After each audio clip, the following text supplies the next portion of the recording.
out. I don't have any room on my computer. That is for sure. So, and we are recording. How about that? Beverly Ferry, Living Well, Wabash County, Winchester Senior Center, and we also have a small satellite center, Living Well downtown here in Wabash. Let's go around and introduce ourselves. This is going to be very casual, and there's no presentation. It's just whatever we want to talk about. We thought we'd have a kickoff with the idea of, are you opening? Have you opened? What have you done? So, Ann, do you want to start? Sure. I mean Ann up in the corner. Oh, I'm sorry. Corner. Sorry. Sure, I'll start. I'm Ann Humry-Kaus. I'm Director of Programs and Services at Heritage Place of Indianapolis. So we serve adults 55 and over, primarily through center-based activities. We used to do more outreach type programs in the community, but we are very short staffed right now. And we made some changes when we had some staff reduction. And trust me, our staff capacity wasn't all that large to begin with. And unfortunately, we had to suspend our CSEP trainees out of goodwill. They have always supported our offices, so I'm not going to make any assumptions that any of you participate in that or know what it is, but it's a senior job training placement. So they learn skills while they're here so that they can go out in the broader community and actually find gainful employment. So we have been whittled down to Edward Alexander, our executive director, and myself. And we have a very part-time contracted business manager. And of course, our board of directors have still been active, but we had closed our offices on March 16 of 2020. We just, at the 1st of April, started one dance class back. Since then, to date, we've started 2 dance classes back. We have some other activities coming back in May and June that we know of already. But trust me, it's really different because they come in the front entrance, they have to sign in immediately. Of course, you've got the COVID information waivers, have to wear masks in the building, have to social distance. Then they exit out a different door. And we've already started that process so that when we have multiple groups coming in, we don't have people going out and coming in and running into each other. So we just started that from the get-go. We do ask, however, that either the instructor or the last person out of the building at least give us a heads up that everyone's gone. Because it occurred to us that we don't see them or hear them after they leave. So we may or may not go into the space personally ourselves before anyone goes in to clean that. And I thought, there could be someone lying on the ground and we wouldn't know it. So we do have them check in with us. So we're just excited at the proposition of getting people back in the building and having some life in here. I worked on remote until the first part of March, and I live in a tiny apartment, so I chose to move back to the office on a regular basis. So that saves a lot from having to follow up on a lot of voicemails and things like that. So that's kind of where we are. And again, we're just playing it by ear. It's day by day. We tell everyone COVID's still out there. So our primary priority is keeping our members, our staff, and our instructors safe. That's really what we're all about. Oh, sure. So let's continue with the names. I'm not sure, I don't know the names of names are not posted. Short blonde hair, glasses. Could you tell us who you are? Introduce Kara yourself. Kellerman? Is that, I think that's Kara. Kara? Okay, I'm here. Okay, are you open? Where are you from?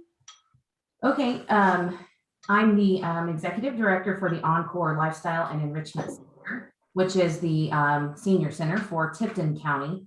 Our legal name is the Tipton County Council on Aging, but our go-to is the Encore Center. Okay. So long name, but that's who we are. Before I go any further, I have a restless 9-year-old little boy sitting by my desk. So I just want you all to know he has an ear infection. I had to take him to the doctor. He's not very good at being quiet. He's just like his puppy. So please bear with me. He's doing okay for right now. Anyhow, you ask if we're open or kind of what's going on here. Mhm. Through the networking with you all, I had some ideas months ago, so it's been great. But we have just started to slowly bring back some activities in a controlled fashion, if that's the way to say it. I contacted our local county fairgrounds and asked for permission to use the big auditorium building. And this week on Tuesday, we had bingo for the first time since March 13th of 2020.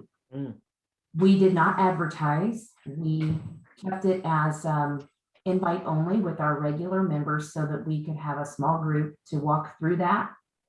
We took some equipment over there, so it was a little bit of an ordeal. We wanted to see how it would go. We worked through some bugs, and we are planning another event on May 11th that we are advertising as our grand reopening.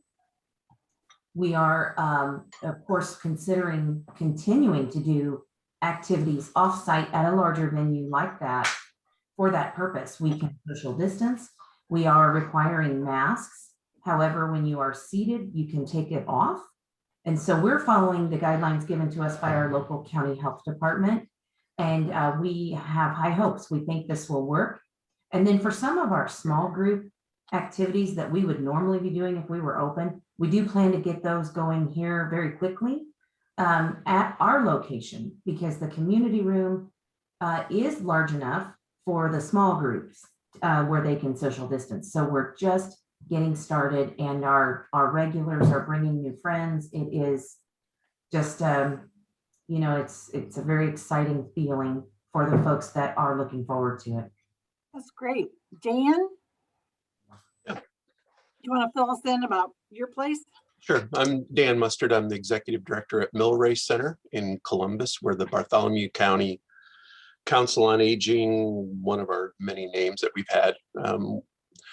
We closed March 13th of 2020. We reopened June 15th of 2020. So we were only closed for about 3 months, 4 months. And a part of our concern, when we closed, we immediately kind of pivoted and started doing a lot of virtual programming, posted things on our website, did a lot of contact with folks on Facebook. But we also increased our meal delivery significantly and added a couple of ways of delivering meals. And we were seeing almost immediately the impact of isolation on folks. It's something that we've been really focused on for several years. And we were very concerned about that. We took our concerns to the COVID task force and our health department, and just told them that as soon as it was feasible, we would reopen, because the risk of COVID was serious, but equally so is the risk of isolation. So they kind of agreed. I'm not sure that they put a full stamp of approval on our plan, but they were willing to give us some leeway with reopening. And so we followed all the CDC guidelines, scan temperatures, try to remove any of the opportunities for people to kind of contact common surfaces, those kinds of things. Although we later found that was less of a concern. We required registration for all activities so that we could control the number of people You know, we have an advantage that this is a pretty good sized center. We have a community room that can be divided up into 3 sections. So we could accommodate activities up to about 20 people and still have them physically distanced. So we could still do some of our programs, like we call it Bodies in Motion, which is kind of a chair-based fitness program, those types of things. So we were able to still do some fairly good sized groups, you know, 10 people in our classroom and in our art room, and then up to maybe 20 when we opened up 2 of the rooms in the community center. So that you know, helped. We were scanning temperatures, requiring masks, physical distancing, all of those things. We've had no instances of community spread since June. So, you know, it works. You know, basically, if you have a plan and you work the plan, you can keep people safe. We did not bring back cards or bingo, any of those things, because of not so much the touching of common surfaces, but really it was more about the difficulty of keeping people physically distant from one another. And we're still requiring masks in the building. We stopped, I think, when the governor lifted some of the restrictions. What was that, maybe early April? Was that the most recent lifting of restrictions? We stopped taking temperatures at the door, but that's pretty much the only thing that we've changed. And I don't know that we will be going maskless anytime soon. You know, we'll continue to do that. We'll continue to require. And then we continue to do virtual programs for a lot of things. And I'm in the process right now of editing a video of a music group that is part of our center. And, you know, so we filmed 2 of their shows. And, you know, this group in particular, they've all been vaccinated now, but they also, back in March, were the earliest cases in our county. There were 10 people here rehearsing. They were all sitting in close proximity on March 9th. And we closed the center on the 13th, and the following week, 7 out of the 10 came down with COVID. So right off the bat, we realized this thing was no joke. So that was, you know, a real eye opener. So moving forward, we knew that, you know, COVID was the real deal, and we had to be very careful, because especially in close groups and with a vulnerable population, we had to be very careful. So yeah, that's it for us. So the next person's on my screen, you have a like a melon colored shirt, or maybe red, long, dark hair. I don't see a name. Yes. Lori. Is it me? Okay. Yeah. Sorry, my camera is very delayed, so it's a few seconds behind. Not sure why it does that. So I'm the Assistant Executive Director at Wellspring Interfaith Social Services in downtown Fort Wayne. We service all of Allen County. 2020 has been a hard year for us, mainly because we have shut down programming twice now for our older adult program. That program just mainly focuses on socialization for anyone 55 and above. We typically do lots of different activities with them. When COVID really started in last March, we shut down that program because of how vulnerable that population is. We started it back up again last September, and we were meeting offsite at area parks. So we normally provide a meal, so we would pack lunches and take them with us. And they did a little bit of programming there. We were still able to do our exercise class. I think they were able to figure out a way to do bingo by printing off disposable like bingo sheets. And so they did them that way and giving them markers, like actual like Crayola markers instead of the little chips that we usually use. Since then, we had to shut down again once the weather got bad. We tried to do virtual activities, which did not go very well. We tried to do Zoom with them. No one really wanted to do it. We tried to teach them how to do Zoom. No one was interested. So we ended up doing conference calls with them because they were happy to get on the phone and talk to each other because they missed each other so much. And so we did that, and then we would put links to different videos that we found that were free on YouTube. We put them on our website, so then they could go to our website and click on the video and watch them. And then we would try to engage them in conversation over conference calls later. We were really struggling to try and figure out how to do virtual programming with a group that really just wants to be in person.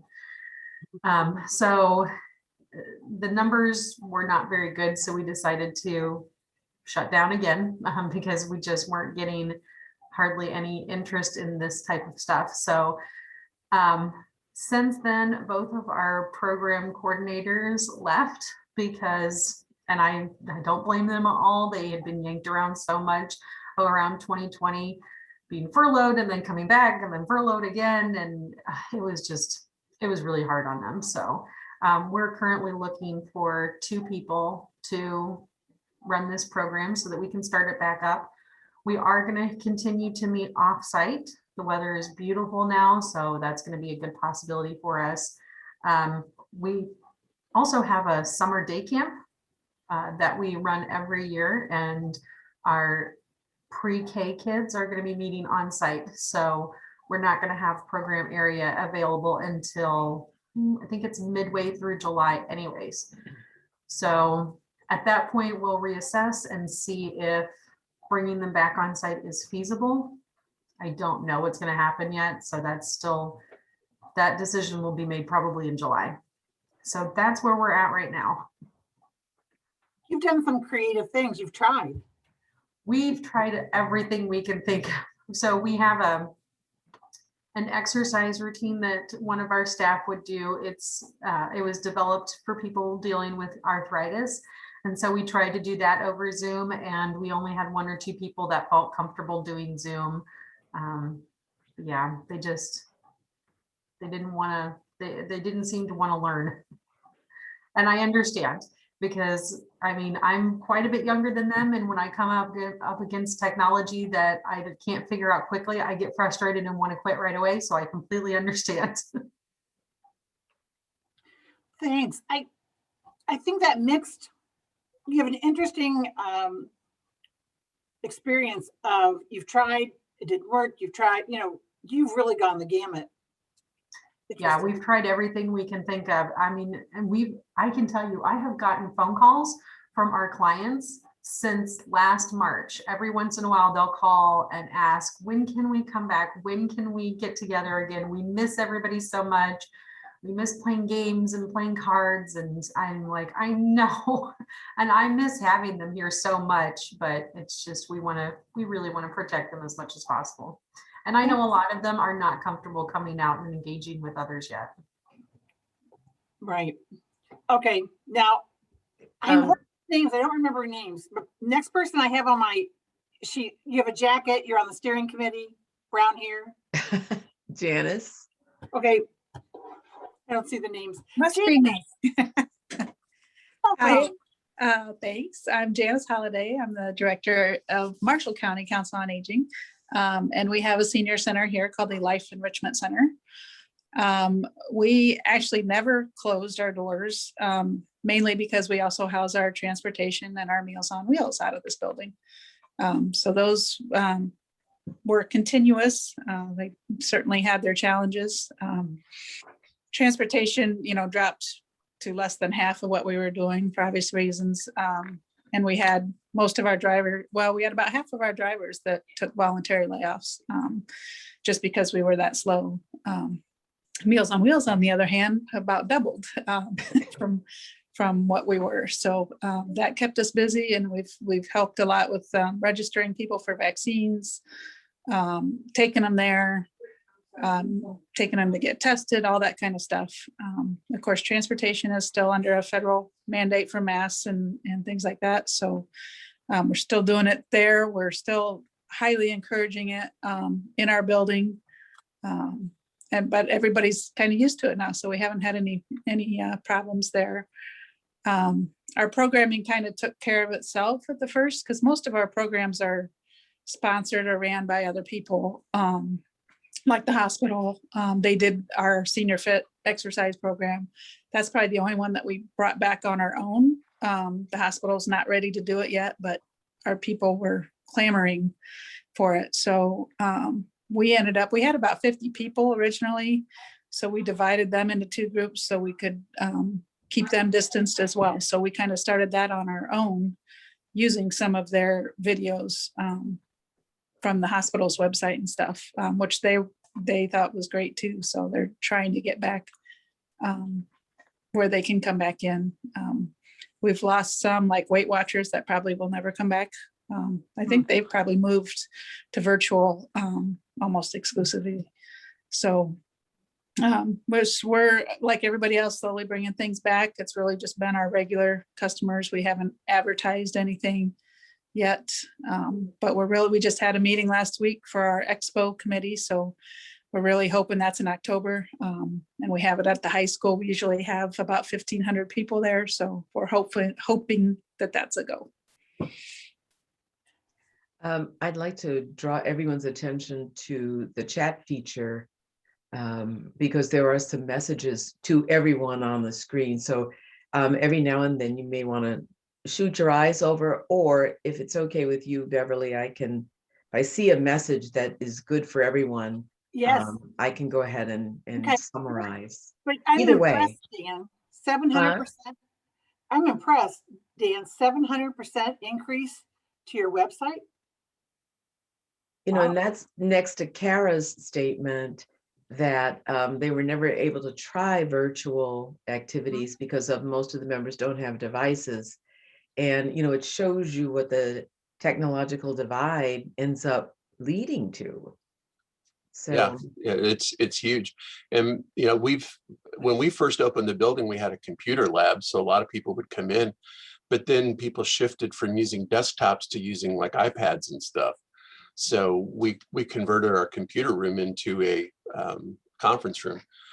But we've had a really good partnership with Best Buy. We have a local Best Buy, and they come in on a regular basis, well, pre-COVID, and they would do classes, and people could bring whatever device they had, and it was free. And they would have 4 or 5 Best Buy staff who would come in, and whatever your question was with whatever device you had, they would help people sort that out. So we got a lot of folks who, you know, who probably in the past had not been comfortable with technology or wouldn't have been able to do it, who were okay making that switch to technology.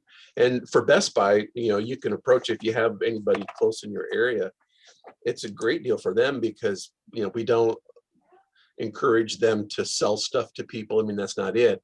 But people would certainly go to Best Buy, and one of the products that they had is something they call total tech support. And for, you know, a fee, basically you get unlimited support for basically anything in your house, you know, annually, which is great for older folks. And we've had a lot of people who have taken advantage of that, and it's really helpful. So if they need software updated or whatever, they just, you know, take it to Best Buy or call the Geek Squad, and it can be handled for them. So that was a huge thing for us. I hope they'll continue doing that because I think I might be buying a new phone soon. And you Yeah. know what happens when you get a new phone, right? It's the worst. Oh, yes. Patty. Patty Davis, Patty, you there? maybe she needs to unmute. While we wait for Patty to unmute, is there anybody I've missed? Patty, are you there? Becky on the phone. Don't forget, Beverly, Becky Maher is on the phone. Becky, are you unmuted? You'll have to unmute, Becky.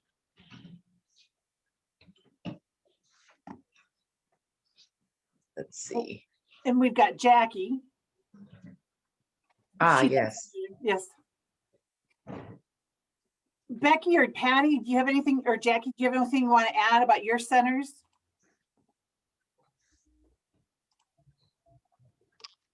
Okay, while they're still trying to unmute, who Does anybody have something that changed how they're doing something? In other words, will you never go back? Anybody have examples of something that we, like our pantry, we never, it was just, you come in and you wait till your turn and you would go in. But now we're doing it by appointment, and we will always do it by appointment. It's really worked really well. That's just one thing. Has anybody else had things like that they found out a better way of doing it? I see Dan's head shaking. Yeah, board meetings. Oh, are you going to keep them Zoom? If I have anything to say about it, yeah, we will. I mean, in some ways, it's so much more efficient because there's always the issues when you get folks into a room. Some people don't hear as well as others. And so there, if you have a large board, ours is between 12 and 15, depending, and you get that many people in a conference room or whatever, and it can be really difficult for people who are sitting across tables from each other to really hear each other. And with Zoom meetings, you can just adjust your volume however you want. And being able to share the screen, I mean, all of that stuff, we can knock out more work in an hour or hour and a half than we could in half of a day before. So I think there's a lot of efficiency in that. And just overall, I mean, so many of the meetings, well, we wouldn't be together right now probably if we had to get together in person. None of us could afford the travel and the time to travel halfway across the state. So I think that this format is probably here to stay for these types of groups where we wouldn't be able to get together on a regular basis in other than the virtual realm. I agree with that, Dan. I have a bunch of meetings, and I hope none of them go back to being in person, although I have a feeling there will be one or two that will. Has anybody else found that to be really helpful, that you really like having Zoom meetings instead? Other people doing Zoom board? Maybe not everybody's had the same. I mean, I like it. I think it depends on, for board meetings, our program advisory, our instructor meetings, great, because people are willing to get on and do it, and it just saves time. For some of our other things, I don't see us continuing in that platform, but yeah, for the meetings like that, trying to get everybody together in person is a challenge. For me, here at the Encore Center in Tipton, I have found myself attending a lot more meetings because of not having to take the time to travel. And so virtual meetings are not my personal favorite, but I can see how it's opened the doors for some, other conversations to happen. Yesterday, I was on a Zoom call with 23 other folks, and there was a participant in Canada, one in Connecticut, and several in Indiana. So it was just a conversation, but it was possible because of the virtual platform. I think we will do some things like that differently. We want to welcome Bob Pittman to the group. Bob's one of our happy retirees, right, Bob? You have to unmute, Bob.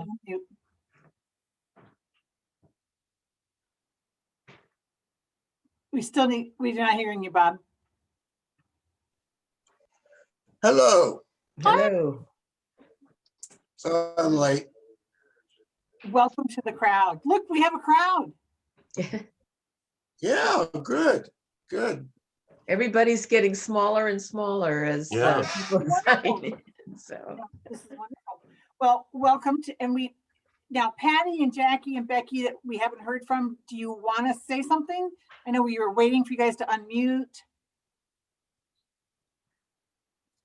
Jackie, Jackie, You're you're not muted.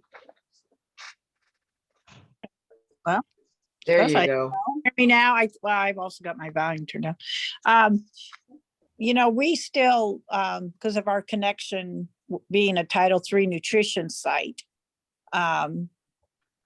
So and our health department finally gave us the go ahead to resume activities because they have been guiding us for non-nutrition. And then the area agency has been guiding us for nutrition. And we finally got the go ahead to open in May. We had a little setback because we had a hard time finding a site manager.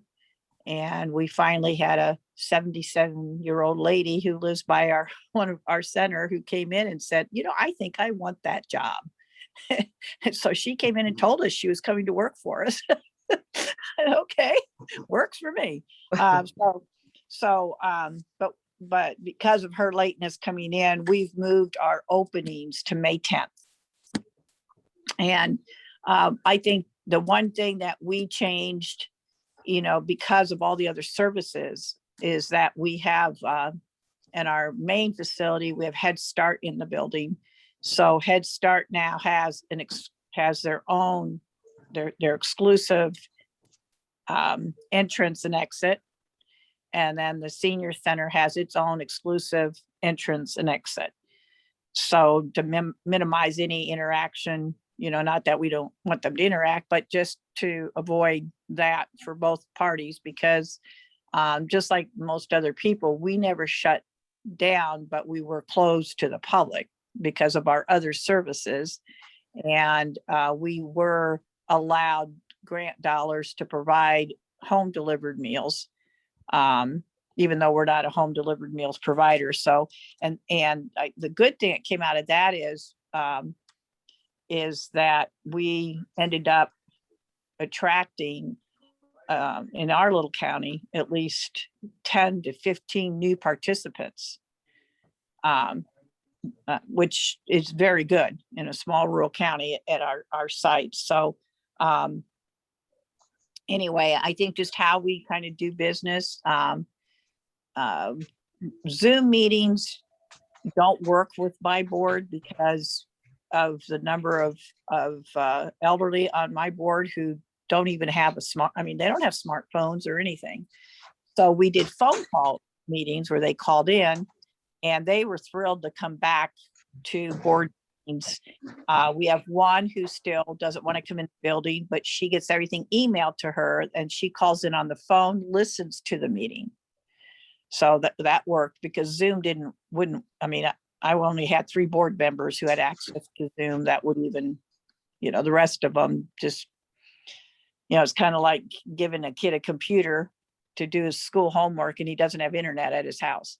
So, but no, it's worked really well and we're excited to get back open. The good news was it gave us a chance and we got some very generous donations to repaint our facility, to give it a whole new, just an uplift. And so we're thrilled about that.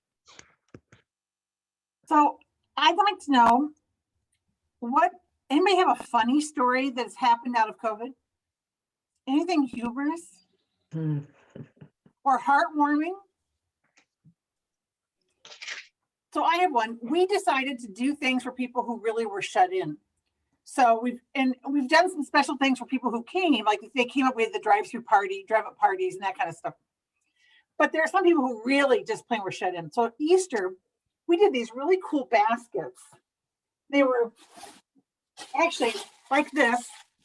And we had Bath and Body Works, lemon soap. We had some candy in them. We had hand sanitizer. We had a card, and then we had written in there just a message. We did, I think, 30 some of those and delivered them around the county. And I was actually quarantined because I'd been exposed to a staff member with COVID. So I was quarantined that week. But people, when they came to the door and they opened the door and they saw one of our team members holding an Easter basket for them, people were crying. People were in tears. They were happy tears, but the very common reaction was crying. And we didn't realize, I think, to the degree that some people just really hadn't, if you don't have relatives around. But anyway, Right. So that was very well received. If you get past the crying. Yeah, we did, Beverly. We kind of followed that suit too. besides the weekly packets they received that had all kinds of activities, and each day had a theme. So there was something in there, and then any holiday or something recognition, we did very similar things, and we provided them with a gift that focused on letting them know that we remembered them, and we want them to remember us. And that was very much that same thing. It was well received. I think the story I would like to share, though, is one of our days of the week activity was Thirsty Thursday. And one of our clients who happens to be on the board, who was getting the meals delivered to her, she called in one day and she said, you keep giving us all this fun stuff in these packets, and Thirsty Thursday was supposed to focus like on nutrition and things like that. And she said, and you put in some drinks in there, but you didn't tell me what kind of alcohol I could put in them. She was just like, because the seniors helped us come up with the themes for each day. So, but she just wanted to know, what kind of alcohol could you put in that particular fruit drink that we sent her? Did you mail packets, Jackie? Did you mail packets? No, we delivered them. Okay. We delivered them, and we delivered the meals and through our transit, because that helped the driver have, we all know what happened with transportation for most people. And so they were getting at least twice a week, we'd pull up, they knew we were coming, we'd take it up to the door, get back in the van, they would open the door, wave at us so we could physically see they were okay. And then once a week they got a phone call. How many people did you do that for? The daily average was 38, and the overall total at one point we had over 50. We had like 52, and it gave the staff, because we had everybody either come to work, or if you were fearful of coming in, we continued to pay everybody. We did a packet. We mailed them though. We did the people with meals. So that's around, I don't know, between 35 and 40. But we mailed out 320 each month. Yeah, the hard thing about mailing here was that, even our mail coming here, and our local post office told us that Indianapolis had so few workers, and our mail goes from here to Gary to Indianapolis and then back. Don't ask me why, but they were still in March delivering Christmas cards that were just making it, and they were postmarked like December 15th and 16th, and they were just getting delivered by Indianapolis here for delivery. Which county are you? Pulaski County. And you do public transit as well as the senior center. Yeah, in our Head Start too. We do the food pantry. Head Start's in our building. We do the food pantry. We do energy assistance. It worked. Energy assistance with our video doorbell worked great, because the staff could see on the computer somebody was at the door, and we could communicate with them and have them leave their documents. We had a container outside. Jasper, Newton, and Stark, we all did very much a similar thing, because we worked together on all of our business plan, so that people, knew that, like if we referred somebody to one of the other counties, they would expect a similar methodology of getting service. So food pantry was curbside, which our volunteers. You are Northwest Indiana, right? Yes. Mm-hmm. Yeah, we're with Newton. There's Newton, Jasper, Pulaski, and Stark. We're all in the same area agency and transit. And then for community action, we have two different agencies. So Stark and Pulaski County, we have 3 grantees we had to deal with besides local county health department. So now, people mentioned their health department.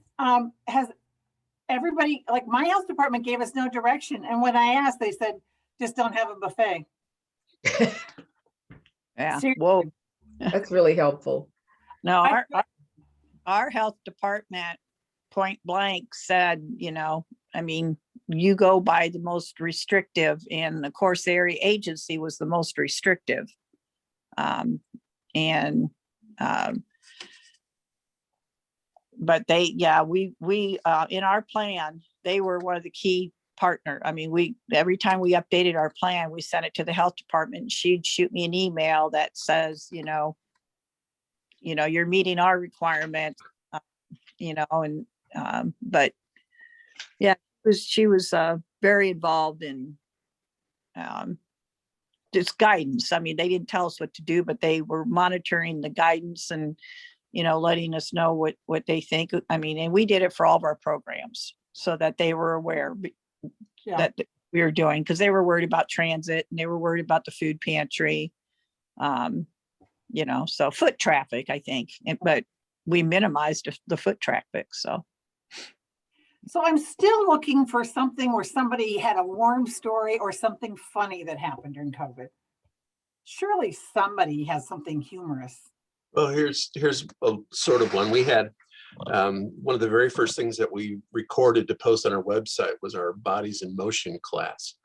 And our program director and our case manager, who had never led the class before, they said, well, we'll do it. So they went in and they had their script on the floor, and, we're like doing this thing in chunks because they'd have to read what they were doing and then we'd film it. And at one point they had, part of the class is that you can just use whatever you have available. So they had some canned goods, and one of them was like tangerine slices or something. And as they're filming it, you can hear this thing going slosh, slosh, slosh in the can. And so we thought, well, okay, we'll put this out, and then at some point we'll go back and redo it, a little bit more professionally or whatever. Well, we never did. It's still out there in the virtual realm. And we just found out that there's a small group in England who is actually using that video for exercise class. That's So cool. they're hearing sloshing peaches over in England. And I thought, well, okay, well, that's a good lesson. It's like, once it gets out there on the internet, you no longer have any control over it, and you have no idea how it's going to be used. So And the sales of canned peaches have skyrocketed. that's right. Yeah.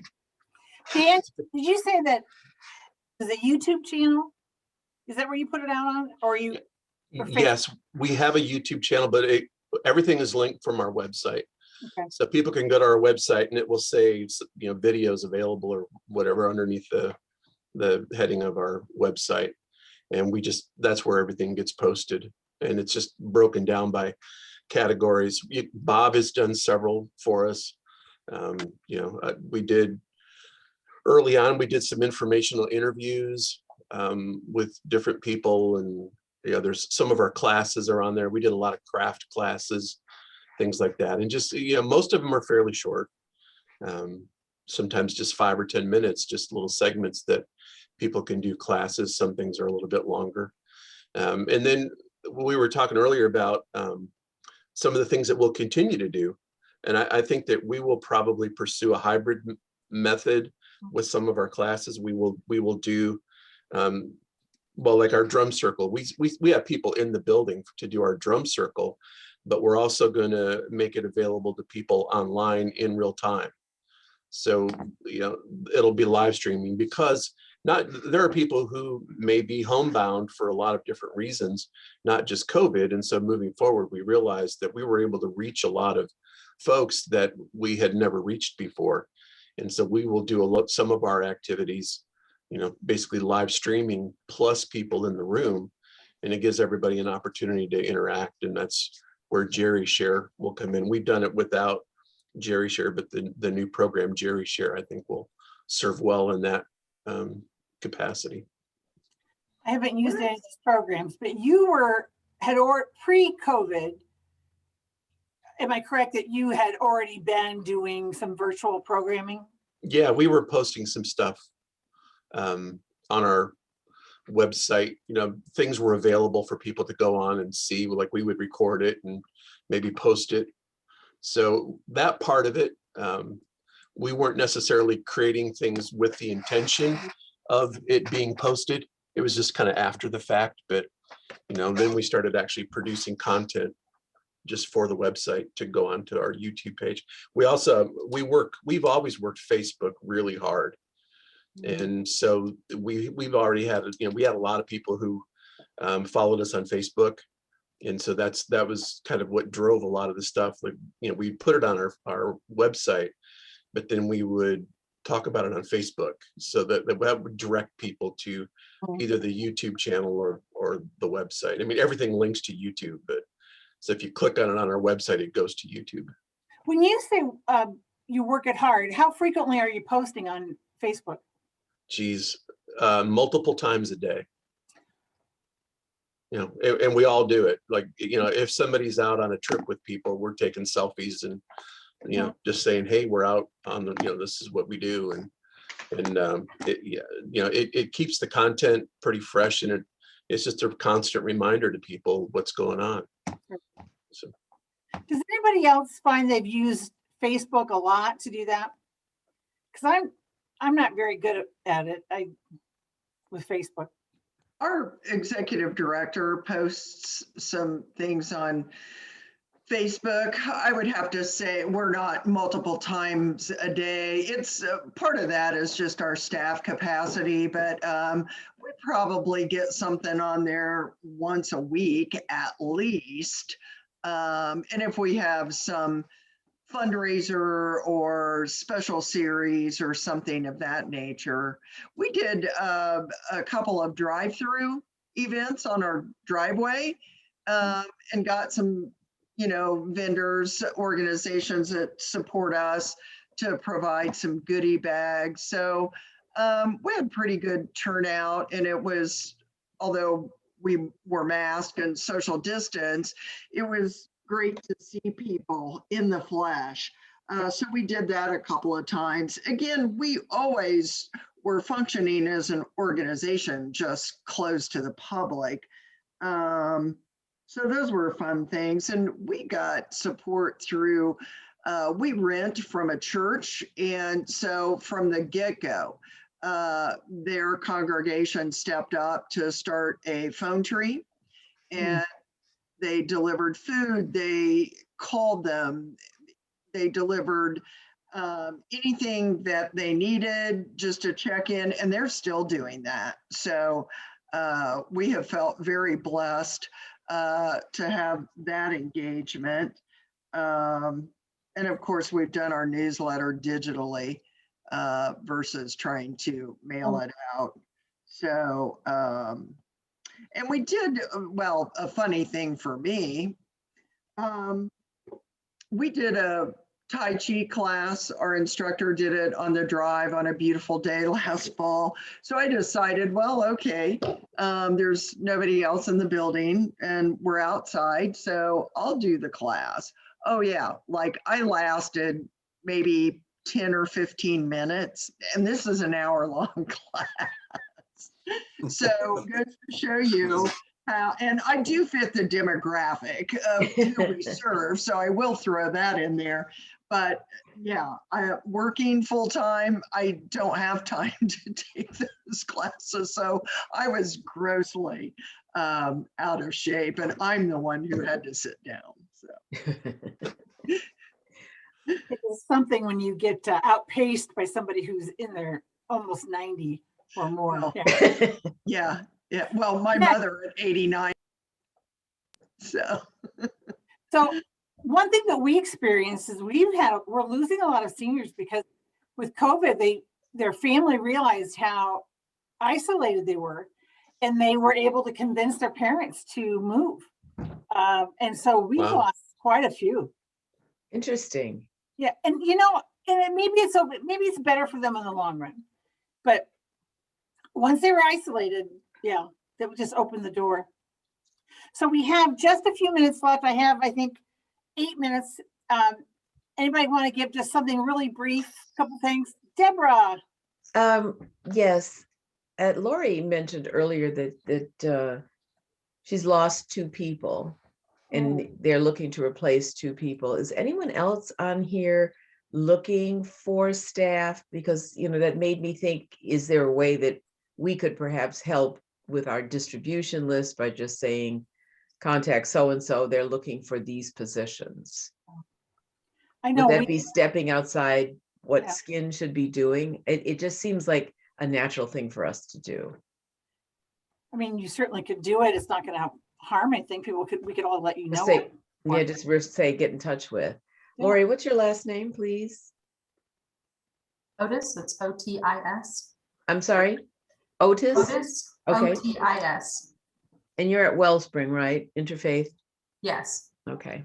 So Is I'll it- post my email in the chat, and if anybody has anybody that you think would be interested in applying for the position, you can have them email resumes to me. Okay, great. I don't Anyone know- else want well, to use that? I will. Do we just send something to you, Deborah? Well, I was going to say, if you put in chat your email and just simply say what you're looking for, then I can save the chat as a file and I'll have that right there.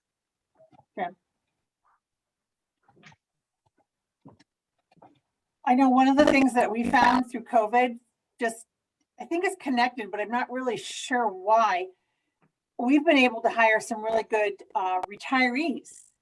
I don't know if everything with everything closing down, they decided they wanted to get out. I don't know, but we had been looking for people and we have found we're hiring retirees. Now, that doesn't do a lot for us in our succession planning, but it is giving us some really good quality people, but we're still looking.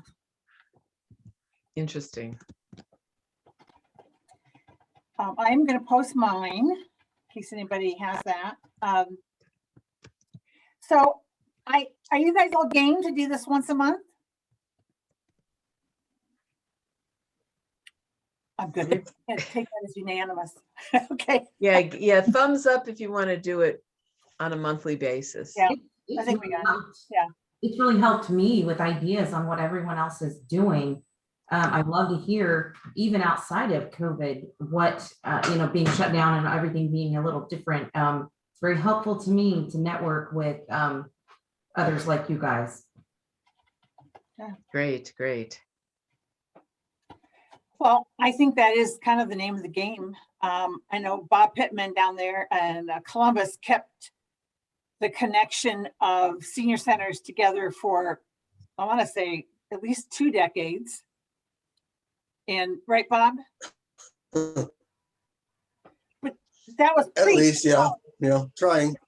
But it was pre-technology. Beverly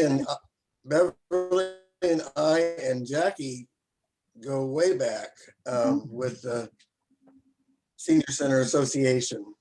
Yeah. Good to see you, Jackie. Hi, Bob. Mm. How are ya? Hi. I will tell you this, yesterday at our board meeting, trying to muddle through our revamping of our opening. Our board has decided that as soon as it's appropriate, we're going to have 2 or 3 board members and myself, and we're going to visit the other centers around us, so that board members can see what others are doing and the differences. And they were fascinated that there's senior centers that don't serve meals, because we've always been a meal site at our facility. And we're coming to Marshall County. So, I mean, I've been there, but and we used to bring folks over to their event in October. So we talked about reinstituting that, making it like a field trip for the seniors. And but our board members have an interest that, their interest is sparked on going and learning and seeing what other people are doing, instead of me just giving them a report. So I thought that was kind of very very exciting for them to want to be that vested. That's a That positive. is good, Great. yeah, that is. So Oh, one thing, anything good since for the cause? Patty and Becky are not on chat, but I think they can hear me. If the two of you have any jobs that you need to have filled, just email me, djones@millracecenter.org.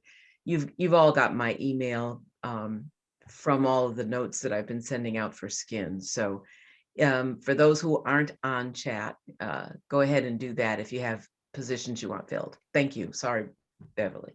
You're good. You need to get that in there. Well, I think better to end with a minute to go than to run over. So we will see you in a month, and we appreciate everybody's participation. This was a very encouraging start. Thank you, everybody. Have a good weekend. Bye. Thank you, Beverly. You're welcome. Happy Mother's Day to everyone. Well, Bob, happy Mother's Day.